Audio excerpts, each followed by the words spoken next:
I'm a sci-fi fan. Whatever. Deal with it.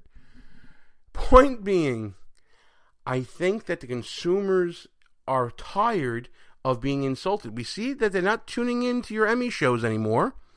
We see that you're not consuming as much of what you're churning out as they used to. We're seeing more negative feedback to what you're putting out there.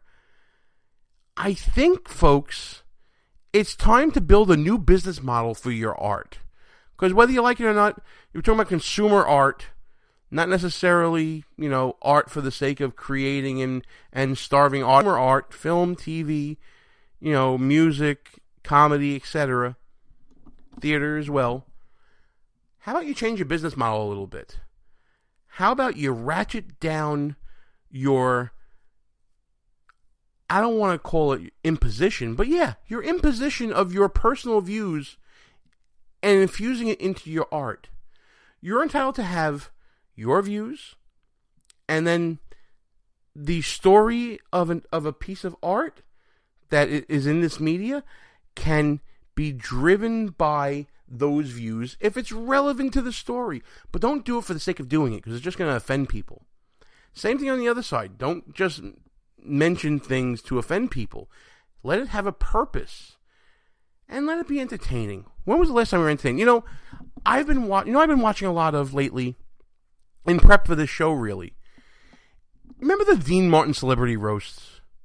I look back on those shows from the early and mid 70s and even beyond, and you look at those jokes, and there are racial jokes in in there. Dean Martin ripping on Sammy Davis Jr. or Nipsey Russell or Flip Wilson. Them giving it as good as they're getting it. Different jokes about different ethnicities, a lot of Jewish jokes, a lot of Italian jokes. And then there are jokes about, who's drunk, who's sober. Foster Brooks cracked me up.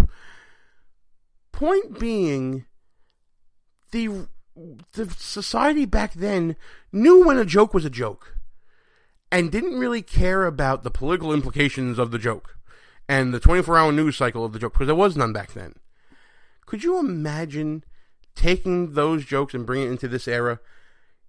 I kind of wish we could, because I can just see Dean Martin saying, "It's just a joke, Pally." I can see Flip Wilson saying, "What is it about being offended? This is funny."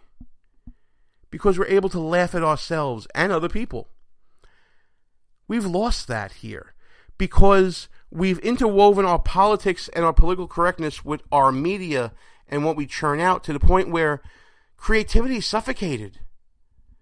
Political correctness is killing Hollywood because you don't have the diversity of product, the variety of product to consume anymore. It's a one-trick pony now. That's all it is. Thankfully, people like Kevin and Sam Sorbo are adding tricks to the pony. And while we're thankful that, there's this genre of faith-based films that are coming out to please that audience, those faith-based films are a direct reaction of the climate of political correctness and the one-note acts of Hollywood. You have them to blame, folks, for any of the preachy movies that you may or may not like. It's Hollywood's fault because they stopped being creative. And they stopped being creative because we're perpetually offended by things that we found funny just 30 years ago. It's a world gone mad. It's a political correct world gone mad. And we're all suffering for it, not only from our political speech and what we can say and offending people, but in our creativity in Hollywood. And the fact that we're resorting to Trump jokes, well, do I need more proof? I think that's it. Time for a final thought here on the show. Again, thanks to Kevin and Sam Sorbo. Let There Be Light movie on Facebook. Check it out online. October 27th. We're going to be talking about it a lot coming on the show.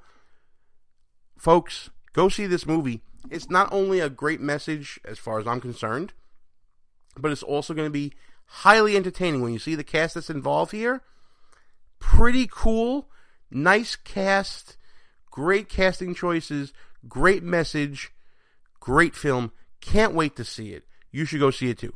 But back to the final thought now. Remember I was talking about, the hopes of maybe we got a Republican to take down Warren Wilhelm, Bill de Blasio, whatever he wants to call himself this week. The mayor of the People's Republic of New York City. Yeah, scratch that. It ain't happening, folks. Why do I say that? Because the Republican challenger, Nicole Malliotakis, someone who I've worked with before, I've donated to, I've sponsored events for, she just decided this week to denounce her support for Donald Trump publicly in interviews with newspapers, and has played into the hands of Bill de Blasio, who has tried to paint her as being with Donald Trump. I get it. People's Republic of New York City, being with Donald Trump is not necessarily going to help you. Totally understand that. However, that being said, to just quickly throw away and denounce your vote of President Trump, and to do so with less than a year later, in the name of political expediency, because you want to cater to Democrats, to me, it shows a lack of spine. And if I was still living in the People's Republic of New York City, would have lost my vote. Yeah, I get it. Republicans and conservatives, them alone cannot give you a win in the People's Republic of New York City. But we can sure as heck help you lose. That's for sure. That's been proven for years.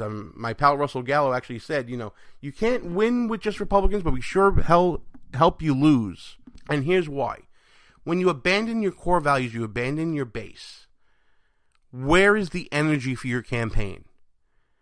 Now Nicole Malliotakis is going to be just another also-ran, in my opinion. I hope I'm wrong. I really hope I'm wrong, but she's looking like just another also-ran. Playing it safe, playing into Bill de Blasio's hands. He already painted her as anti-Trump, and she is now fighting his narrative. Not creating her own narrative. Fighting his. It's a mistake. It's dumb. And I would have lost my vote if I was still living there. But this is yet another reason why I, as a Republican with conservative leanings, moved out of the People's Republic of New York City. Moved to a friendlier area for Republicans in Long Island. And it's just very disappointing to see that the Republican Party in New York City has not learned their lessons. They don't play to win. They play not to lose. Maybe it's time for a whole shakeup. Yeah, I've said it before. It's never going to happen. Whatever. I could have gone down that route again, but after so many years of seeing this, it's a lost cause. That's why I'm out.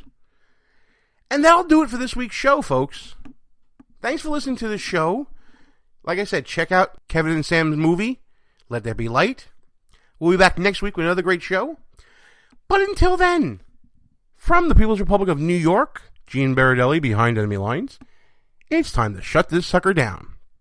We are out of here. Good night, folks. Our position's been compromised. It's time to roll out.